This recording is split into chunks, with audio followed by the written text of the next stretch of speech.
So many people are in such high anxiety. Statistics are shocking. It's not going to cost you any money to give these techniques a go. What we don't really realize is how many times a day we give ourselves inner talk or take in things from our environment. And when you start to work your brain in a different way, absolutely amazing how fast anxiety can vanish. How do you feel that you've changed that? I was looking at the neuroanatomy. I realized it was the mirror of the neurobiology of creativity. Martha Beck is a Harvard-trained sociologist and best-selling author. My newest book, Beyond Anxiety. Recognized for helping names like Oprah. Her mission is simple: to help you reclaim your life. I want you to talk to us a little when you were younger. You didn't have a very good upbringing, but I want you to take us to that moment where you had that near-death experience. I started to have intrusive flashbacks of being sexually abused as a child.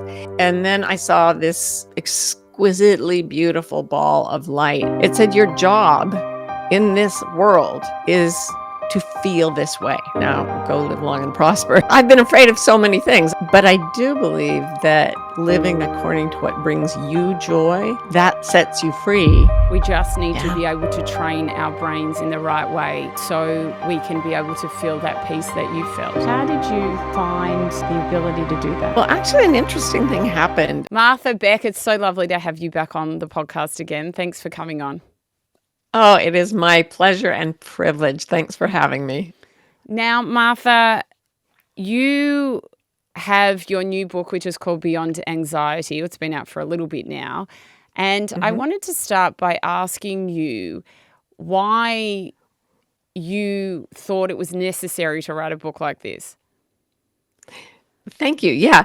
I wrote a book before that, which I thought was my last ever self-help book. Is called The Way of Integrity. And the premise is that if you are completely aligned with your own deepest sense of truth, if all your actions, words, and thoughts are aligned with what is deepest in your sense of truth, you won't have any more psychological suffering.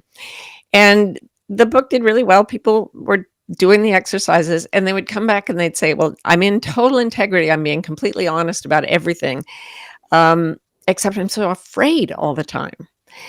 And at first it surprised me because the way I dealt with that in my own life was I got very, very terrified during my own self-help work, but I would sit in meditation and I would look at any fear. And almost inevitably, it turned out not to be about anything true or present, and it would fall away. So I thought, well, if you're honest, you see your way through all fear. But so many people are in such high anxiety, and the statistics are shocking. It's skyrocketing all over the planet. And I wanted to figure out why. And when I went and did the research, I found out there are two things. One is in the brain, and one is in the culture that is the dominant culture of the earth, a sort of Western European based culture that spread around the world in the 19th century.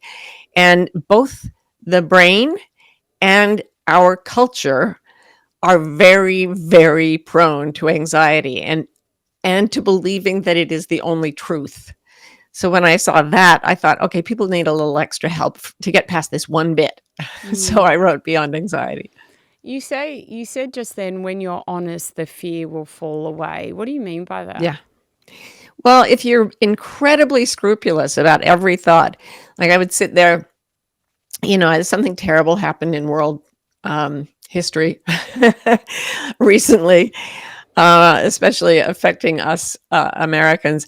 And I remember sitting in meditation the next day and thinking the thought, I cannot be calm under these circumstances. And another voice inside my head said, you mean your bedroom? So I've been afraid of so many things. I've had anxiety. I had a terrible spate of anxiety. It started when I was born, and it went until I was about 60 and started writing this book. I really was I had a lot of anxiety to work through, but I would sit and look at it, and invariably, if there was a real fear, that is something present in the room that I had to deal with, there's a certain calm action orientation that comes with genuine fear responses. It's like being shot out of a cannon. Go do that. Everything else was about something that wasn't there. It wasn't in the room with me, so there was nothing I could do about it. And when you get frightened of something that isn't there and you can't do anything about it at that moment, it's not like being shot from a cannon. It's like being haunted, and it goes with you everywhere. And you're constantly obsessed with trying to control your own fear by sort of grappling with things that aren't yours to grapple with. It's all happening in the brain. And when you start to be able to see that and to work your brain in a different way, it's absolutely amazing how fast anxiety can vanish. It's interesting, I had a friend call me the other day, and she had come into this situation with either it was a friend or someone she knew, and it was to do with the fact they had been, I think it was like a school function or something like that, and they didn't say hi to each other. And she had felt a bit funny with the person anyway, and then she was like, well, now they must not like me. They definitely saw me. We were sitting close together and they were talking to other people. They never said hi to me. And then she was like, maybe I should have said hi to her, but I didn't say hi to her. And it was like I could see the rumination going over and over in her head, right? Yeah. And she doesn't know the answer unless she speaks to the girl. She doesn't know the answer. How would you deal with something like that? Oh, I'd have her sit down, and I would use someone else's work, of course. I would go to the work of Byron Katie, who's a spiritual teacher who only teaches one method, but it's incredibly intense. I call it brain surgery without a scalpel. I'd sit your friend down and say, all right, this woman saw you. She didn't want to talk to you. It's because she's upset with you. First of all, I'd say, what does that mean to you? What are you making that mean? And she might say something like, she thinks I'm a bad person. Well, how does that affect you? It makes me think I'm a bad person, or it makes me anxious that someone's angry at me. I think there's going to be a negative consequence. So we'd like drill down to the actual fear that was under that. And then we would turn the Byron Katie instrument on it by asking, is that true?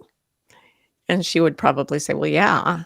And then you say, can you absolutely know that the thing you just said, I'm a bad person, or if someone doesn't like me, can you absolutely know that that is true? And wait for the answer not to come from your head, but to come up from somewhere deep, deep down inside you. It's like dropping something into a well and waiting for the little plink to come back.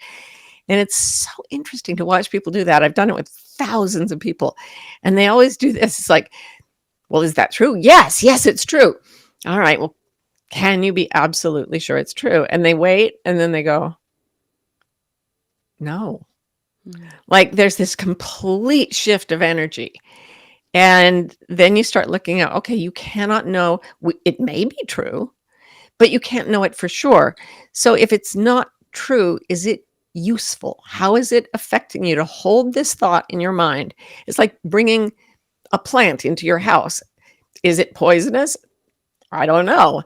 Well, let's leave it here. Let's see what happens when we touch it, when we smell it, okay, either it gives us a rash and makes us sick, or it doesn't. You look at the effect of the thought as if it's an object you've brought into your brain. When you think the thought, she didn't like me and that means I'm bad, how do you react? What happens to you? What happens to your life? How do you treat people? How do you treat her? How do you treat yourself? How do you treat your kids? And you start looking at how any belief that is not the absolute truth is always dysfunctional. And then you get to trying to let it go. And there are a couple more steps there, but that's how I would start to drill through it. Oh, that's so fascinating. I wonder, you said that anxiety was a big part of your life for a very long time. And Oh, yeah. how do you feel that you've changed that? Because you said that I think up until 60 years old, that was taking up front and center, but now it is not. Yeah, I could calm myself. It wasn't always front and center, but for the last 10, 15 years, because I do a lot of meditation and self-help. I drink my own Kool-Aid, whatever. And so I could sort of bring it down, but it was sort of always lurking there. Then I realized that I was looking at the neuroanatomy, the brain anatomy of anxiety, and it comes from a place in the left hemisphere where we get stuck, sort of bipping around different brain structures. I talk about this in the book. The important point was that as I looked at all this, as I saw it mapped out, I realized that it was the mirror of the neurobiology of creativity. So on in the left hemisphere, there are these structures that create anxiety. And on the right hemisphere, it looks like the same kind of brain. It's a mirroring structure, but the function of those structures in the right half of the brain is creativity. So I sat there in my room looking at this and going, oh my God, I think they toggle. We've known for a long time that anxiety shuts down creativity completely. What if creativity also shuts down anxiety? What if I tried that? So for a whole month, I decided I was going to only do activities every day that depended on me revving up the right side of my brain, doing things that were creative. You don't have to be an artist or a dancer or whatever. It's enough to just make a nice sandwich and really make it taste right. But all day, every day, I was going to do creative things. Sure enough, my anxiety went to flatline 0 and stayed there. And it's like I felt like I could fly, frankly. It was intoxicating. Still is. So is that basically through neuroplasticity, you're using the right hemisphere of your brain so much more that the brain is then getting used to that being used? So it doesn't use the left. It's not relying on the left to go into that fight or flight, anxious, worst case scenario. I mean, just that is so eye-opening that we are able to do that. We just need to be able to train our brains in the right way so we can be able to feel that peace that you felt. Yes. And the interesting thing is when you get stuck in the left hemisphere, and one great neurologist at Oxford says our entire culture behaves like a patient who has lost their entire right hemisphere to a stroke or an injury or something. We live in the left hemispheres of our brains. Everything, the world we've created, the world of buildings and computers and jobs and artificial light and right angles everywhere, these are all very much sort of the left hemisphere's favorite things. The left hemisphere, though, when it's a data collector. The problem is that it has this strange quality that doesn't affect the right hemisphere, and that is that it believes it has all the knowledge and the only knowledge. So if you look online and you see people like screaming at each other, maybe if not literally, then at least on the internet, and what you see are left hemispheres screaming, I know the truth and you are wrong. And the right hemisphere, instead of saying, oh, get the left hemisphere out of the way, instead it includes everything. Its nature is to connect and include. So while the left hemisphere separates people and separates itself from the right hemisphere says, come on in, data muncher. Come on in with your little fears. Let's hold it all. Let's talk about it. Let's go deep. And if there is a real problem, let us solve it with creativity instead of combativeness and control. So instead of just switching from one to the other, you're going from half your brain to your whole brain, but you're putting the right hemisphere more in charge. There's a really interesting story that you tell in the book about a monk who, when researchers went to study brains of these monks that meditate, obviously knowing that the way that their brain will function will be very interesting because they're sitting in meditation for, majority of the day, every day. Right. Talk to us a bit about that, and also the fact that this monk once had crippling anxiety. Yeah. His name is Yongey Mingyur Rinpoche. I'm pretty sure I got that right. He wrote a book called In Love with the World, but that is not how and I love that book, but it's not how I discovered him. I discovered him reading the analyses by scientists at the University of Wisconsin who brought a group of Tibetan monks in to have their brains wired up and measured as we were just developing the technology that could look at the brain in action. So they were interested in seeing what would change in the monks' brains as they moved into a meditative state. There was a lot they didn't know. For example, because these men had meditated so much, their brains were always very close to a meditative state. So there wouldn't be as great a change. But they had, as you said, neuroplasticity means that if you repeat something over and over and over, your brain wires it in. So they were already more wired for, contentedness and happiness and compassion than your average person who doesn't train as a monk. But they would have these guys sit and go into meditation and then look at what it did to their instruments. Yongey Mingyur Rinpoche had grown up, he's a tulku, which means he was recognized as a child as a reincarnation of a former monk, a former lama. And so he was raised from early doing a lot of meditation, but he had panic disorder. And he would go into these meditation halls as a young boy, and they would play gongs and horns and drums, and it would trigger these panic attacks that were just absolutely horrible. So, he's not living with his family. He's living in a monastery. He would run to his room and just not be able to control his fear, overwhelming panic. Like, it's bad. Panic attacks are bad. And then one day he said he was going to just sit there and watch his panicking brain. And I think he was in his room for 3 days or something. And he managed to achieve a little bit of separation between the part of him that was panicking and a part of him that was watching. And that's a really key thing to getting out of anxiety for any of us. So anyway, then he went on and became a lama himself. So when they wired up his brain, this guy who had spent most of his childhood in a state of absolutely unbearable anxiety, they literally thought the machinery had broken. They thought that their measuring instruments had got to be off. He was maxing out every number they could find having to do with happiness, compassion, gratitude, well-being. He was they called him the happiest man alive, and he may be. But we can all actually replicate what he did, if only in our little humble ways. And what is it? Like, what would we need to do? Okay, so the first thing, so glad you asked.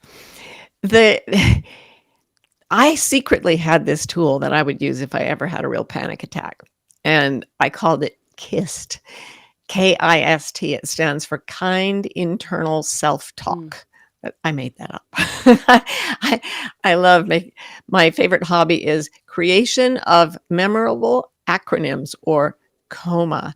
So anyway, I'm sitting there with KIST, Kind Internal Self-Talk, and this is how it goes. It's actually taken from Tibetan Buddhist meditation. I'd be freaking out, absolutely out of control, anxious, and I would just start repeating loving kindness mantras to myself. May you be well. May you be happy. May you be free from suffering. May you be safe and protected from all harm. May you feel ease of well-being. May you be joyful. May you be at peace. Just on and on and on. And then I would start saying things to myself like, it's okay. I'm here for you. Because as I repeated the kind internal self-talk, I was literally moving into a part of the brain that was watching the part that was panicked, exactly like Yongey Mingyur Rinpoche did. So it worked for me. And it worked in a small way. That's what I would do when I was panicking. But when I really decided to absolutely end my anxiety, that was when I began using it as a daily tool. First thing I would do when I got up in the morning and all day long. And it would shift me out of anxiety. And that gave me access to my curiosity, my creativity, my compassion, all the yummy stuff that lives on the right hemisphere of the brain. And as I said, it was, honest to God, I've never done any recreational drugs. But if there had been a drug that would make me feel this way, I would have been on it like all the time. It's incredible. It's interesting you say that. I want to tell you about a story, something recently where I went and saw this amazing talk, and it was very high up in a building in the city, like on the top floor, gorgeous building. And sometimes I get a little bit claustrophobic, but it usually only happens on planes. But years ago, it would happen more regularly. And I would start feeling that panic, and I kind of was sitting there, and it sparked because I was looking at one of the girls who was sitting on the panel, and I could tell just before she spoke, she was rubbing her hands together, playing with them. It's like I could feel her nerves and anxiety. Yeah. And it went into my own body, and they were talking about a very heavy topic. They were about to talk about a very heavy topic. Wow. And it's like she was bracing to tell her story, and I suddenly felt it. And then I started feeling really panicky, like, oh my God, I need to get out of this building. I feel very claustrophobic. And so I started saying to myself, this is all in my head. No one around me would have had any idea. You're okay. This is a very safe room. You've got one of your best friends sitting next to you. You're okay. You're all right. Everything's going to be okay because you're always fine. And nothing bad happens. And it'll be good. It'll be good, and you're very safe. I think I was like the safety thing I kept saying to myself, and it just kind of washed over me, and I was completely fine. It didn't elevate into anything much bigger than me just feeling a bit panicky, claustrophobic, and then it washed away. But it was really interesting, the self-talk, like you speak about, how just listening to myself comfort myself. It's such a bizarre thing, really, isn't it? It's like a mother to a child, like you're comforting your own self that you will be okay. Yeah. It's really beautiful. Yes. Yeah, and I write in the book about part psychology, how there are different parts of ourselves. Yeah. Some of them are terrified little children, and there is at the center of each of us in internal family systems theory, they talk about a part of us called the self with a capital S. And it has all these qualities that they call the C values: courage, compassion, clarity, confidence, creativity, compassion, connectedness. And if I just start listing those words, I can locate the part of myself that is that. And we all have it. This is one thing that Dick Schwartz, who started internal family systems therapy, he told me himself, everyone has it. It's the one, it's not like the parts of our psyches that get traumatized or frightened. There's a stability, a quiet, calm, incredibly powerful, sweet force in all of us. And you were genius. You started to talk from that self. And if you just say the words, like when I started doing it, it's just because I had read Tibetan Buddhism. And I had tried, I had a 72-hour panic attack. It was horrible. And I tried everything. Nothing was working. And then I thought, okay, I'm going to try these Tibetan chant things. May you be well, may you be happy, may you be free from suffering.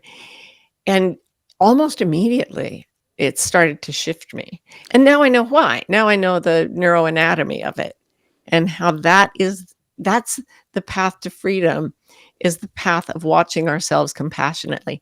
And here's the interesting thing. Like, there are all these therapists and psychiatrists creating medication and all these processes for making people feel less anxiety. And they come from a very left hemisphere, Western science kind of methodology. And so they're looking at the brain to analyze it. Analysis literally means to cut something up to see what it's made of. And then they're trying to like blow it out with chemicals or whatever. I'm a big fan of medication. I'm not against that at all. But here's the thing. They see the brain, the anxious brain, as a broken machine. And it's not. It's a frightened animal. The part of the brain that gets anxious is so ancient. It has no words. It has no reasoning. It's just frightened. And here's the cool thing, Sarah. Every single person is born with an evolved understanding inside, like it's born into ourselves. We know how to calm a frightened animal. We may not be psychiatrists, but we know. So if you were to find, say, I don't know, a terrified puppy or a frightened horse or something, an animal that was really freaking out, and you wanted to calm it down, what would you do? I'd hold it really close to me and I would start making it feel safe so it would stop shaking. Just hold it, making it feel very warm against me, and I would pat it. Yeah. I would pat it, and I'd Absolutely. probably talk to it, maybe say like, "You're all right. You're okay. You're here now. Yeah. It's okay." And do you hear the cadence of that? Yeah. Anyone, doesn't matter what culture, it doesn't matter what male or female. There's a man named Chris Voss who was the head of hostage negotiations for the FBI for many years, a brilliant negotiator who deals with psychotic homicidal terrorists. And that is exactly how he talks to them. Because you're always dealing with, when you're dealing with people who are up in their anxiety, no matter for any reason, doesn't matter if they're good, bad, or indifferent, you're always talking to a frightened animal. So he says, you have a low, slow, soft voice. And you say things like, I'm here. It's okay. I've got you. Let's talk. You're going to be all right. It's all going to be okay. It's exactly the same thing that I used to do to calm down a dog. And it always works. I mean, obviously not always in exactly the way we want, but it is truly incredible that something is so simple and we were all born knowing it. All of us.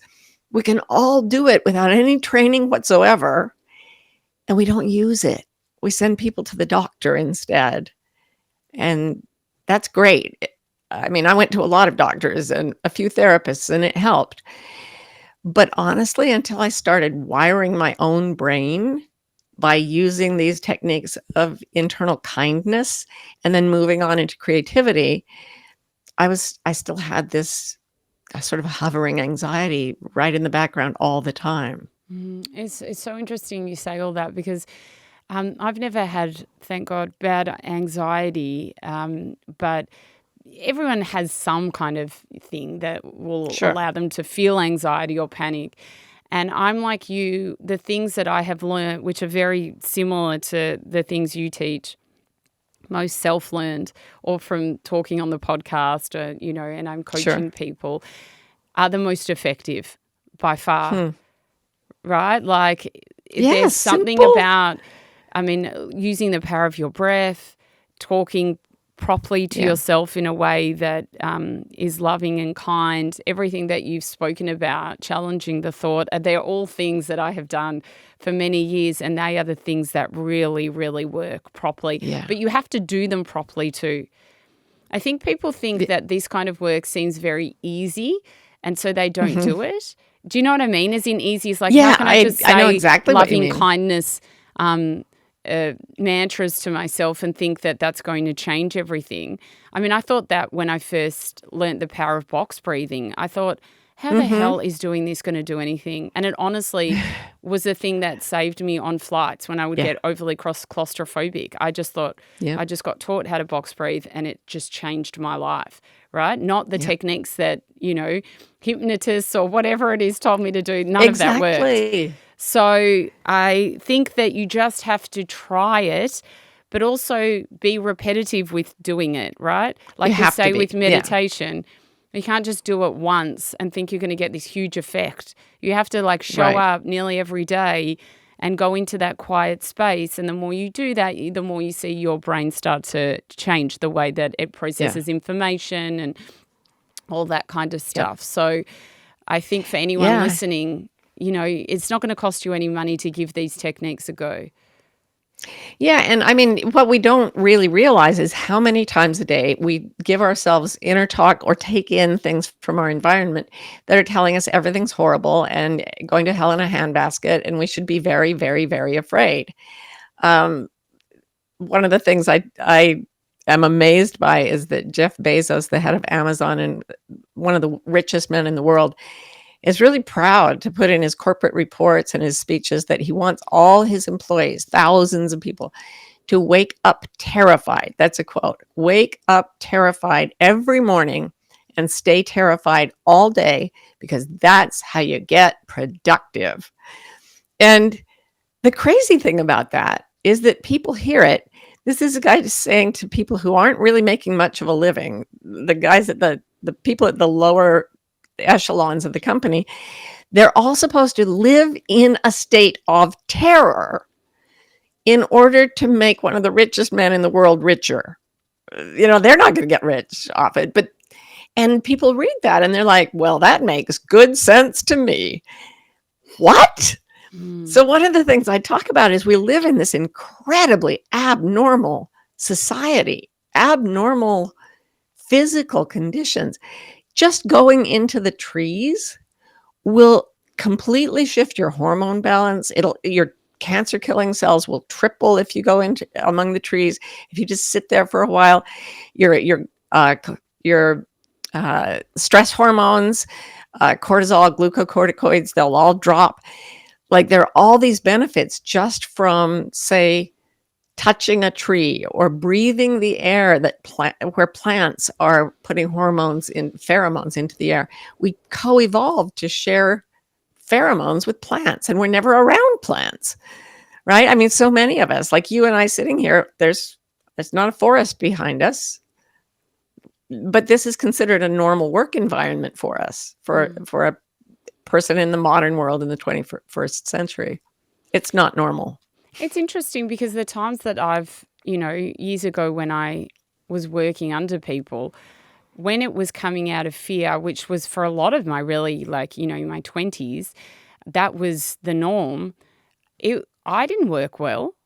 Like that is so old school to think that anyone is going to work well under fear. The places that, in the past I've thrived have been when it's been really loving, really authentic relationships with, your bosses or whoever it is, that you work hard for them because they're so kind and nice, and you look up to them and see what they've done, and they give you opportunities. It's that, I mean, anyone knows that that's going to make you work better. You don't slack off in situations like that. That's such old school kind of mentality to think like that. Well, I agree with you 1,000%. But if you look at the way business is being practiced around the world, right from like people who are managing folks who are picking vegetables all the way up to the highest, Fortune 500 companies, a lot of them, the majority of them, are still being run with this sort of worship of anxiety, and it's this endless craving for more that comes from never being at peace. And when a lot of people came to me after I wrote the book and said, things are not going well in the world. There is a reason we should be anxious. But you're right. You can't solve a problem when you're coming from a paralyzed, anxious state. If you were in a horrible accident, God forbid, and you were all banged up, broken bones, whatnot, and I'm comparing this to the state of the world right now, and then they took you to the doctor and a bunch of surgeons came in to work on you, you wouldn't want those surgeons in a state of freaked out panic. You would want them calm and creative and compassionate and connected, all the things that you're describing in a good workplace. So if we are going to solve the monstrous problems we've created, we'd better get out of our anxiety and into our creativity, into the side of the brain that connects and loves and comes up with brand new solutions, into nature itself. It's like away from the mechanical view of humanity and into the nature of it. We have to do that if there's going to be hope for the future. Absolutely. Obviously, we're talking about anxiety because that's what your book is based on. And you mentioned that obviously you had terrible anxiety. I want you to talk to us a little when you were, younger. You didn't have a very good upbringing at all, a really horrible one. And we had talked about this previously, but when I was redoing research for this interview, I was reminded of it. And what you do today is just unbelievable, especially considering how it all started for you. But I want you to take us to that moment where you had that near-death experience, because that was quite phenomenal and Yeah. really was one of the touchstones to your life, very much moving on to a different path. Absolutely pivotal. And that is ultimately the reason I wrote any book, but especially this one. Yeah, when I was 29, I was starting to I had just had a baby with Down syndrome. I was trying to get my PhD from Harvard while I was raising 3 little kids, one with this disability. And I had a lot of disabilities. And I started to have intrusive flashbacks of being sexually abused as a child. And the first set of flashbacks were accompanied by literally tissue ripping inside my body. And then I started bleeding internally in places where you might expect someone to be wounded by child sexual abuse. And I was in horrific pain, and doctors examined me, rushed me into surgery. And while I was having the surgery, I sat up and looked around, and then I thought, wait a second, my body's lying down and my eyes are taped shut. What am I doing here? And I was so confused. I sort of lay back into my body and looked up at the lights. And then I saw this incredible, exquisitely beautiful ball of light appear between the surgical lights.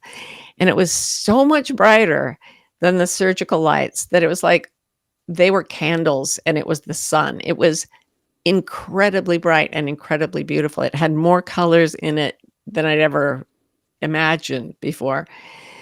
And it started to sort of grow. I was fascinated by it. But when it touched me, the sweetness and the homecoming and the euphoria and delight and laughter, I mean, I cannot describe the joy that this experience brought with it. It was just overwhelming. And it communicated with me, not with words, but I just knew things. And one of the things was, I've always been here. I will always be here. You'll be fine. You're about to go through some rough things, but I am right here. And we were laughing and laughing and laughing. It was just this, the way a child laughs with joy, just pure joy. I felt as if the light and I were just laughing together. And it said, your job in this world is to feel this way, not after you die, but in your body as a person, feel like this. Now go live long and prosper. And I woke up sobbing in this recovery room where a janitor was mopping the floor. And I looked across the room at him and I said, I love you so much. And he was like, I'll get some nurses. So they had, long story short, they said they thought I was traumatized by the surgery. And I was like, no, I need to see the anesthesiologist. Everyone thought that something awful had happened to me. And the anesthesiologist came in. He was just looked like a ghost. And he said, okay, so, and I was immediately asking him, what did you give me? Can you hallucinate on that drug? What is it? I want some more. What are the side effects? What do people report? And he finally said, look, I have to tell you something.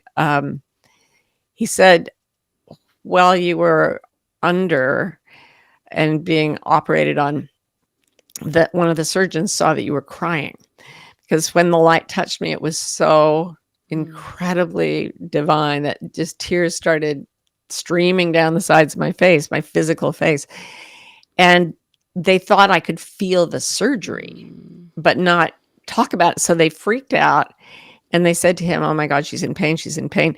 And he said, I went to increase the anesthesia and a voice said to me, don't do that. She's crying because she's happy. Mm-hmm. And he just looked at me and said, I'm so sorry. I just did what it said. And I was like, all right, I'll tell you kind of a little what happened. So I did. And he said, yeah, that wasn't the drugs. He said, you know how many times this has happened in 33 years of my practice? And I said, no. And he said, once. So we were pretty sure it wasn't the drugs. And then he kissed me on the head and walked away, and I commenced living my life in order to feel the way that light made me feel. And I pretty much feel like 95% of that all the time now. So Wow. It's such an incredible story. Even you retelling it is just so beautiful. I wonder how come, and if you even know the answer to this, you didn't choose to stay with the light. yeah, oh, I wanted to. And I think one of the reasons people, though a lot of people would love to have an experience like that, it is so hard afterward. And if you read like near-death experiences that go much further, they meet the light, it takes them places, people meet them. That there is usually 1 to 2 years of profound grieving or even deep depression, because living as a human on this planet is so hard. And it doesn't feel for most people most of their lives the way that light makes us feel. And I believe we are that light. I believe it's with us, not even just around us, but within us, within every cell, within every moment, every heartbeat. It's just, you can't ever be separated from it. But that's me after 30 years of meditation and study to try to get past all the obstacles. But it's there. It's there. I agree. Your dad was the person that you realized was sexually abusing you for all those years. How were you able to move through that to, as you say now, like you feel so great majority of the time, but that abuse was horrendous. How did you get to that place? Well, actually, an interesting thing happened. And that is that I told a few friends from high school, what I was remembering. And they said, we know you told us about that when you were a teenager. And I said, no, I didn't remember it. And they said, well, you told us about it. It was so weird because I didn't remember telling them. And they said, and you told us a light appeared to you while it was happening. And I had actually written poetry as a teenager, about someone who's in a state of being tortured or being terrified. And this light appears. And I hadn't even known what it was about. Like, it was so interesting. It's very strange when part of you is repressed. I talk about this in the anxiety book. Some parts of us are so stressed that they can't cope, and we sort of push them out of consciousness, but they're always like toxic waste, in there. And I do think that if you've been through something like that, and far too many people have, that there's nothing less than the absolute truth that can really heal that. And I don't mean believe in God, go to church at all. I don't go to church. I was abused in the name of religion, actually.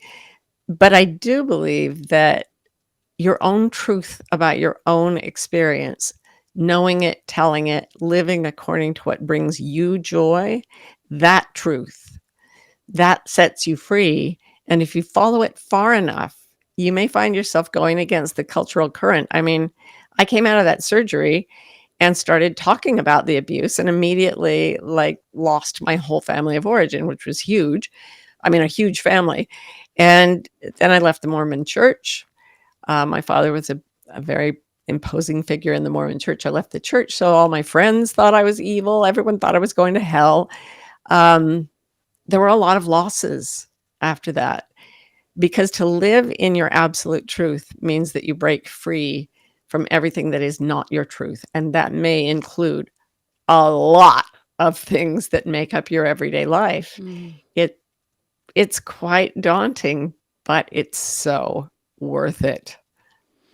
Your mother knew of the abuse. I mean, was there 8 of you? Were your other 8 children siblings 8 abused children too? I'm sure it wasn't just you.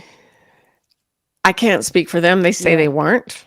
I'm not going to go down that street. We all have our different angles on it.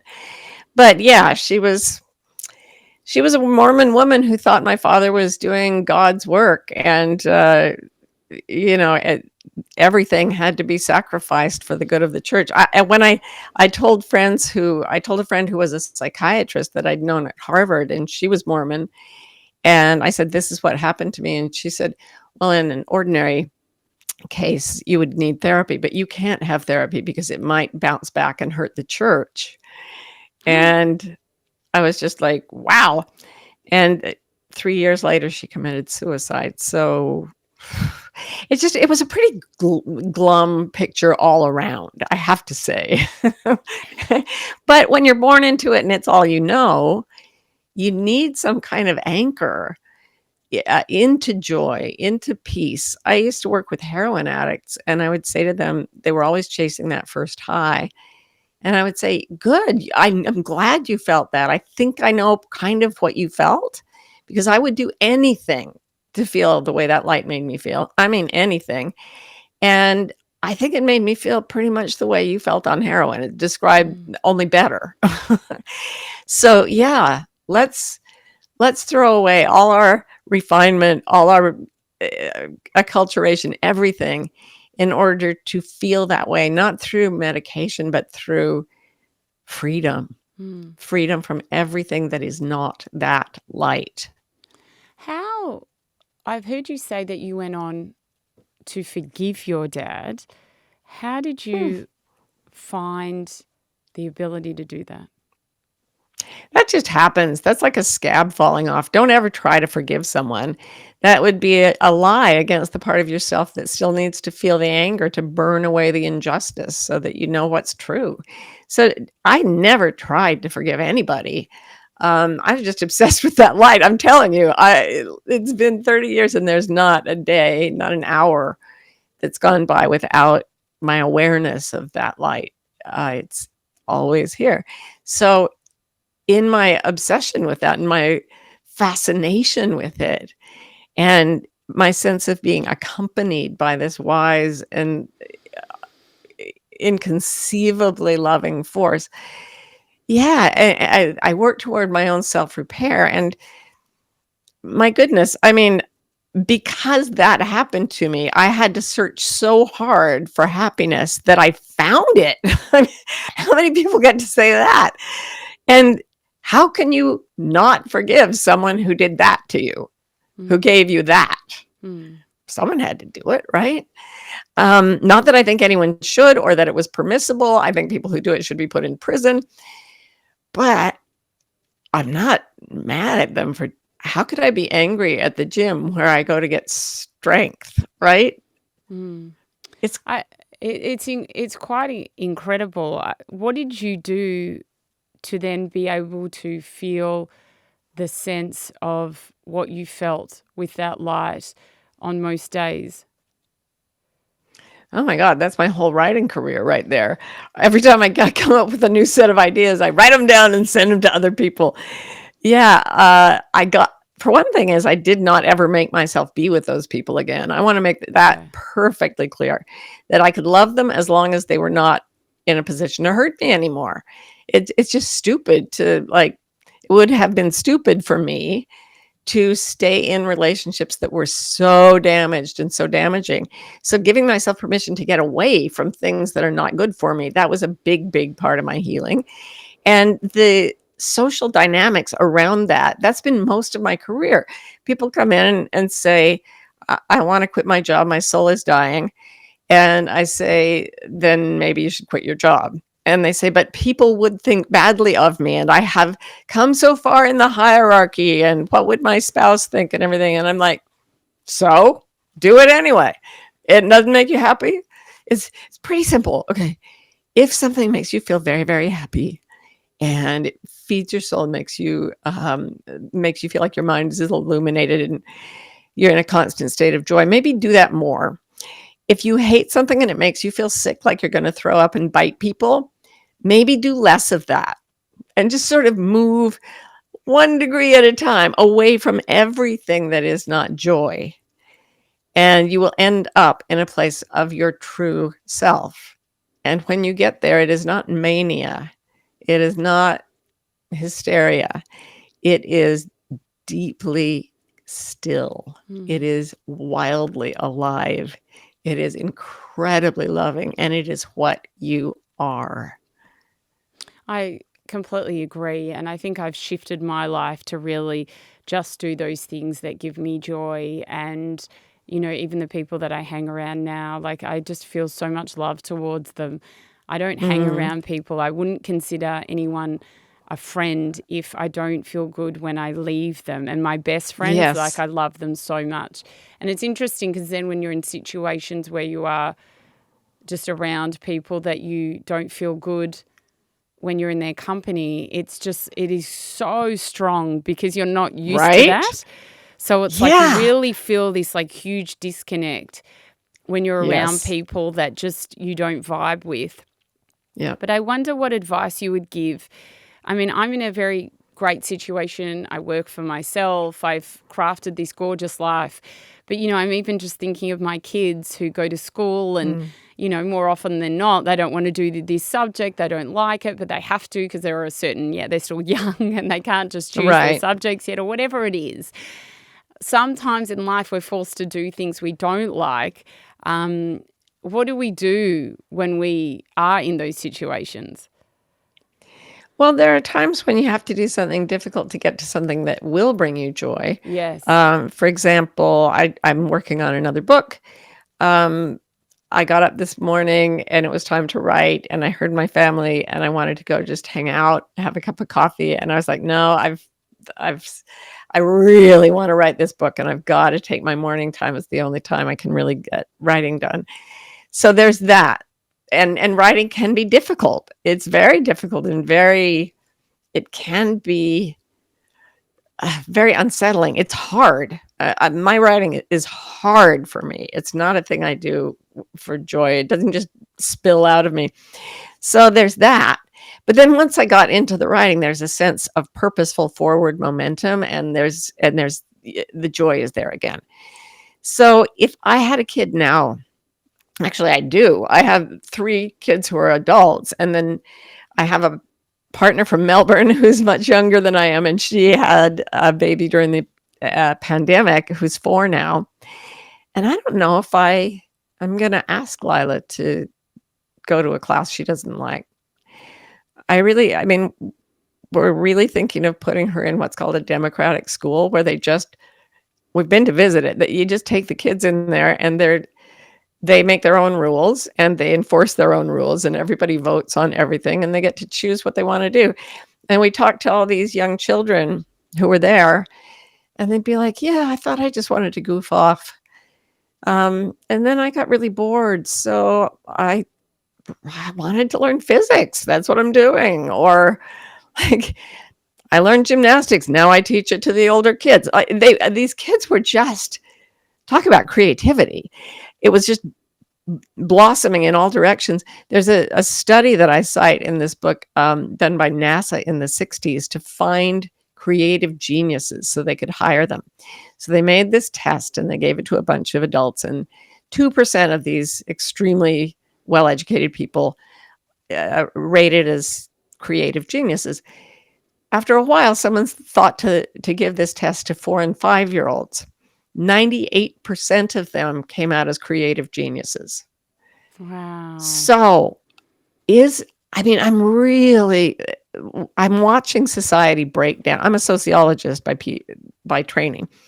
My PhD's in sociology, and I'm watching social institutions fall around me like gum trees in a forest fire. They are just the social institutions, and I'm not so sure I would ask my children to go through a system that is not anything like the way children were taught before modern European colonialism spread this type of civilization all over the world. Children were taught outside, moving, doing things that were useful with people of all ages, with their loved ones. And we know that is the way the human brain works best. So I would be really hesitant to ask another child to do what I put my first 3 children through. And I think that we can, the wonderful thing is we can reclaim this no matter how old we are. And we can all go back to a consciousness that is shaped by something other than anxiety, by confidence, calm, creativity, curiosity, connectedness, compassion, courage. I think that's the next stage of human society. How's your son? Sorry, I forgot his name. You mentioned Adam. earlier that had Down syndrome. Adam, did you say? Yeah. Yeah. I remember he was very spiritual and he had some crazy experiences. Yeah. As he gets older, has he had any more amazing experiences like that? Every now and then, he's the most interesting person because he is totally uninterested in impressing anyone. He will never say yes if he means no, or no if he means yes. And so, when I try to treat him like some sacred icon, he's just like, "What is wrong with you?" But then every now and again, he'll do something weird. I think you're referring to his The best light ball of friend's mother. light. What? The ball of Oh, light yeah, he story, did. He I made a remember. ball of light appear between his hands on more than one occasion. And he said he learned it in physical education class at school because they'd done a unit on yoga, and then he just kept doing yoga in his room. And it turns out if you just are doing it with a totally open spirit, you can make balls of light with your hands. He said he could do it with his feet too, but I never saw that. But like and he will not perform. He is not a dancing monkey. He does not do these things on command. But one day, here's a strange thing that happened a few months ago. He was reading off a bottle of wine. It's called Artemis wine. And he was reading it very carefully. And he said, "Oh, the gods. Okay, I remember that." And I was like, "What do you remember about the Greek gods? That, Artemis is the goddess Diana." And he said, "Oh, I used to play with them when I was little. When I was a little baby," he said.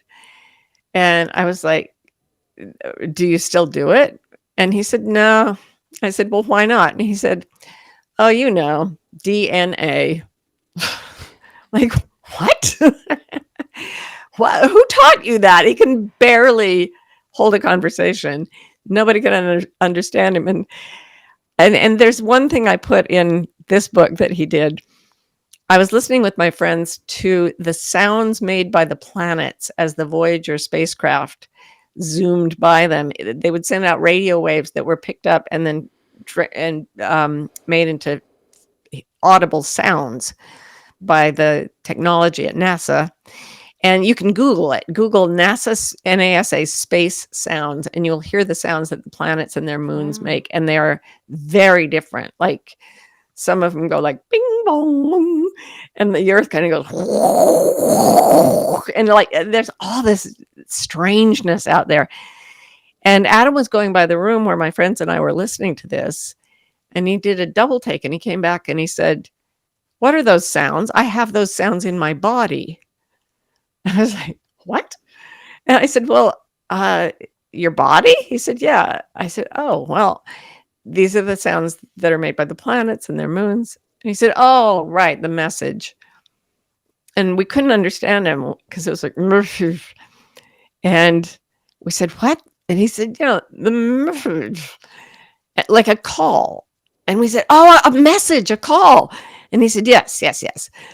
And I said, "Wait, the planets are sending us a message?" And he's like, "Well, yeah, all the time."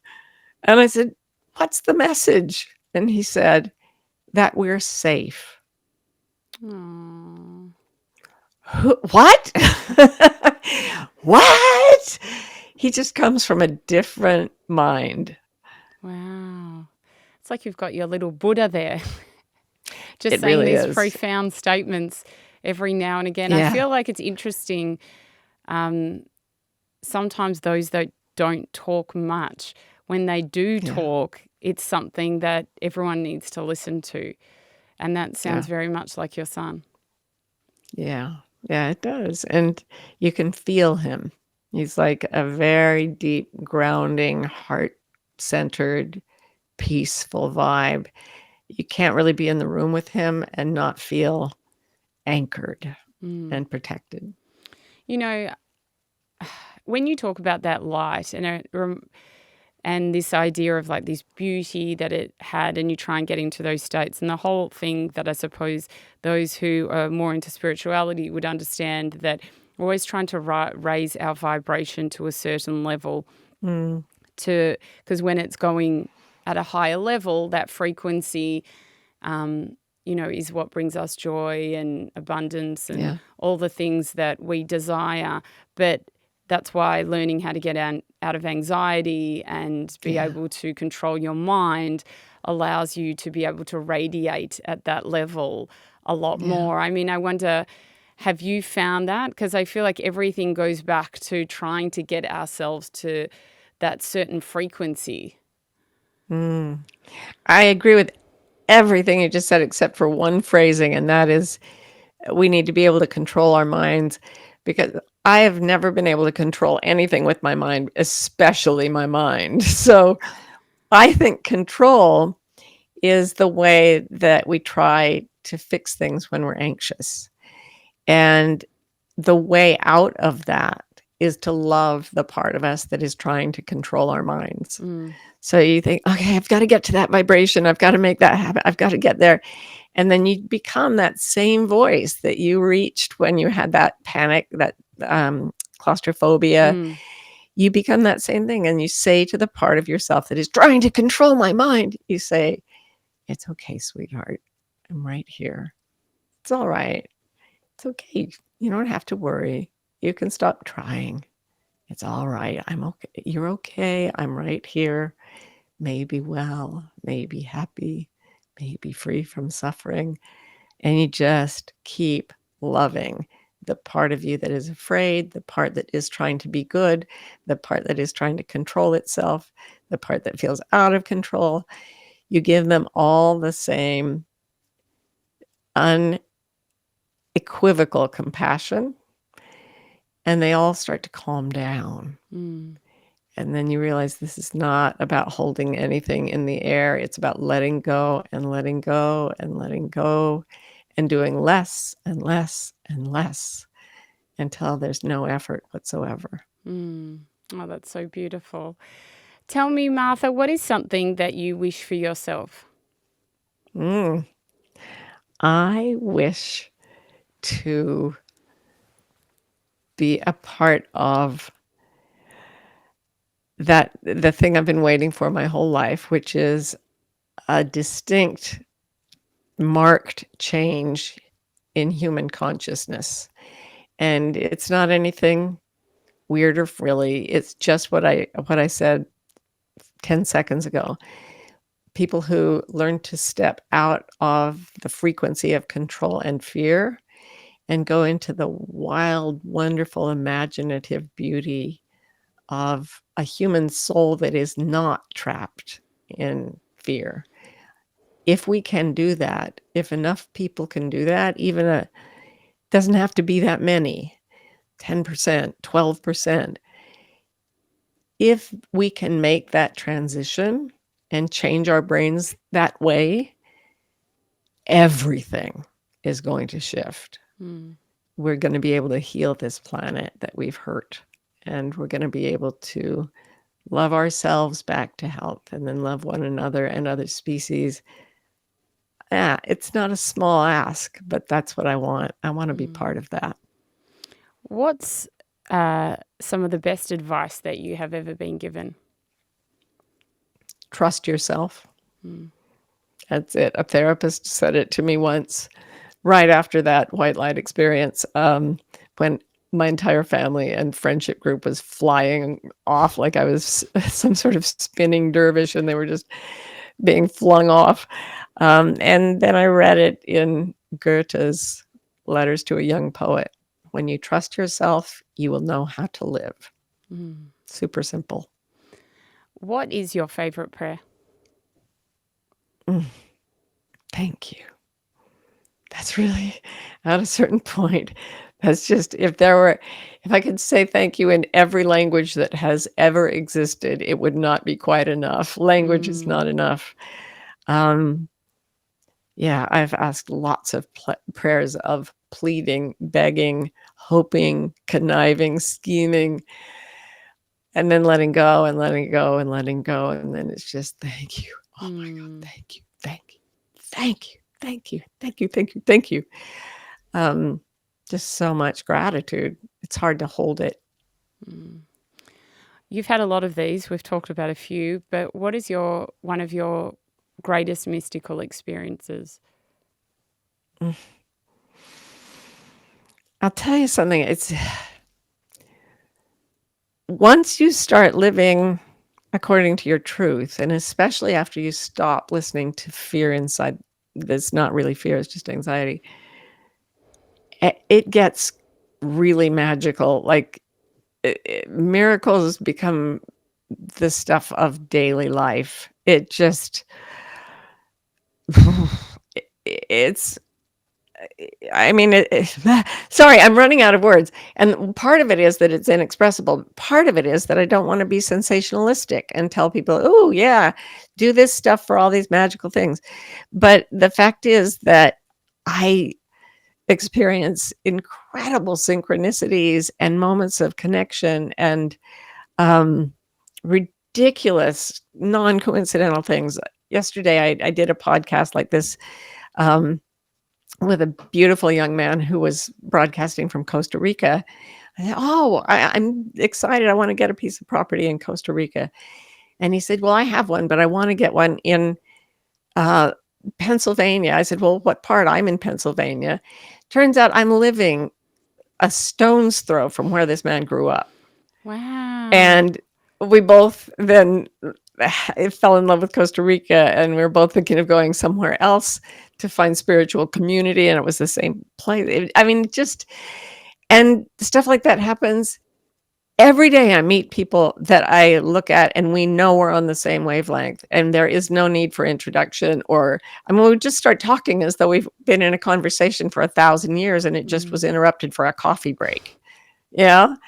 Everybody, like, when you get to this place of the self, there's only one of us. So you keep meeting yourself over and over, and every time it's like, you, hello, oh my God, you're back. We've never met each other, but we've never been apart. It's pretty intense. It's pretty wonderful. I love that. That's so beautiful. And our final question, Martha, what is a life of greatness to you?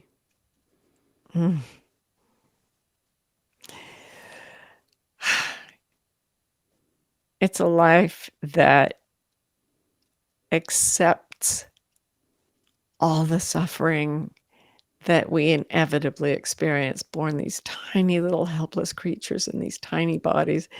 It's a life that can get to a place of compassion for the small, terrified selves we've been since we were born, and love every part of the small, terrified self back to a place where it feels like it's curled up in the arms of someone safe and no one's ever going to take it away again. That's a successful life. Martha Beck, it's always a pleasure to talk to you. Thank you so much for the conversation today. The pleasure is all mine. I love talking to you. It's great to see someone from my wife's hometown.